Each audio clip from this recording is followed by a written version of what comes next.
It's a new year and a new chance for you to make a fresh start with your compliance. For the next 31 days on the FCPA Compliance Report, we're going to be bringing you a daily tip, strategy, or idea that you can use to improve your program. Here's your host, Tom Fox, the Compliance Evangelist. The board's role in corporate hiring. Unfortunately, many companies only use routine background checks, even at this level, and employment screening typically only finds about 1% of adverse issues in executives' backgrounds. Think this doesn't happen to major U.S. corporations? In 2012, Yahoo hired a new CEO, Scott Thompson, who had incorrect information listed on his online biography, stating that he had a computer science degree in addition to an accounting degree. While he did have the accounting degree, the computer science degree was nowhere to be found. The implications went beyond activist shareholder accusations to reflect on the board for not vetting his background more carefully. The company had been exposed to claims of providing false information to the SEC and potential stockholder lawsuits. CEO Thompson only lasted 120 days on the Yahoo board, and it cost the company over $7 million and seriously damaged and tarnished its business reputation, its reputation in the business community. So I recently visited with Candace Tao, the CEO at Infortal, who is a deep dive due diligence firm. And one of the roles that she fulfills is providing executive due diligence. And I asked her about the difference in executive due diligence and executive background checks. And as she explained it, checking a potential executive's background can go a long way in preventing a bad hire and saving the company financial losses, both in terms of direct costs and indirect costs, such as reputation and negative news headlines and other reputational damages. But there is a substantial difference in what you get for your investment in doing a background search versus a deep dive due diligence on prospective hires. Obviously, this is true with new board members as well, as adverse media attention can create PR nightmares for both the board and extensive reputational damage that can last for years. Not surprisingly, nonprofits are also at risk from this type of behavior. When evaluating a prospect for business mergers or acquisitions, it's also important to conduct executive screening as the overall deal price may be affected if there are serious issues with the executive team or it later comes to light that there were serious issues such as bribery or corruption.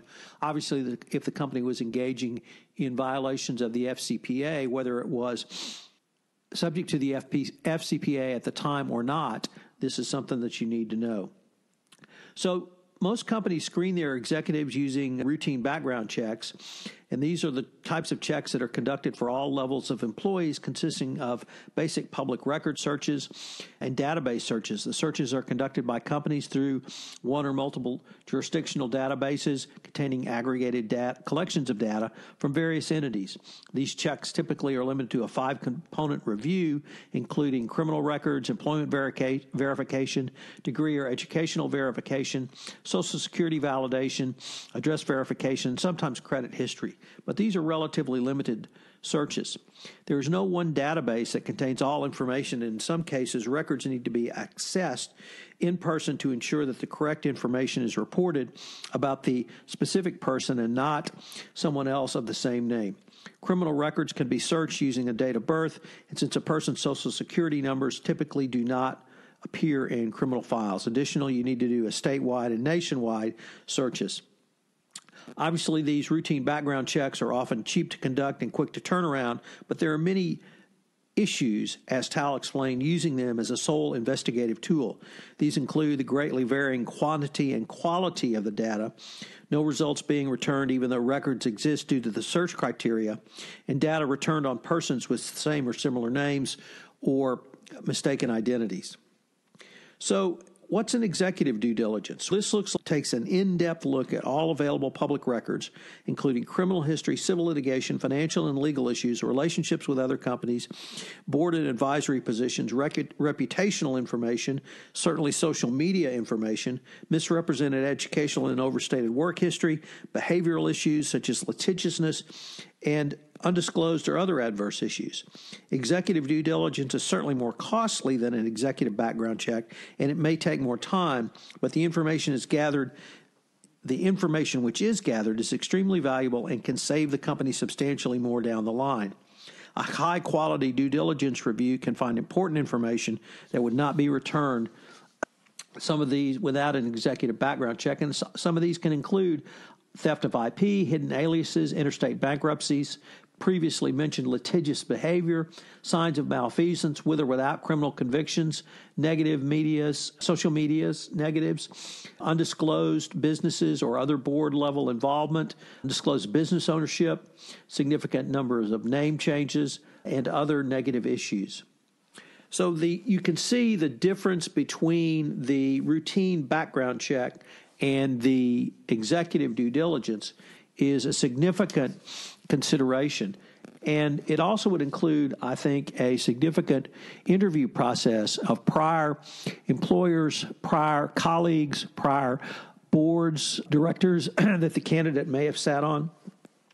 And you need to have a full picture of who you're taking a look at and who you're considering bringing on board to your company, on board to your board, or how about in the mergers and acquisition situation? Have you considered the background of the people that you are purchasing or the company that you're purchasing or joint venturing with? So you need to conduct an executive due diligence search when hiring a new executive, such as CEO or chief compliance officer, acquiring a new business through mergers and acquisitions or joint venture, contracting with third-party business partners. If you're in the FCPA space, you certainly know this. Selecting new board members or even screening board members. It's an important step in the board's obligation to perform this executive due diligence and background check, and something that every board should be doing now, simply in this era of social media when so much is available to you on a public basis. The board members or senior execs you hire, life will be an open book in terms of all of the social media, Snapchat, Twitter, Pinterest, Facebook, LinkedIn. All of those are sources that can be data mined by anyone now. So what are your 3 key takeaways from today? First of all, do not forget the cost. As Tony Heiss, the Zappos CEO, has said, bad hires have cost his company well over $100 million. At the executive level, this is much higher. The Yahoo experience regarding Scott Thompson in 2012 cost the company $7 million. Recall the difference between executive background checks and executive due diligence. Due diligence is a much deeper dive, including interviews, including interstate investigations, and perhaps even international investigations.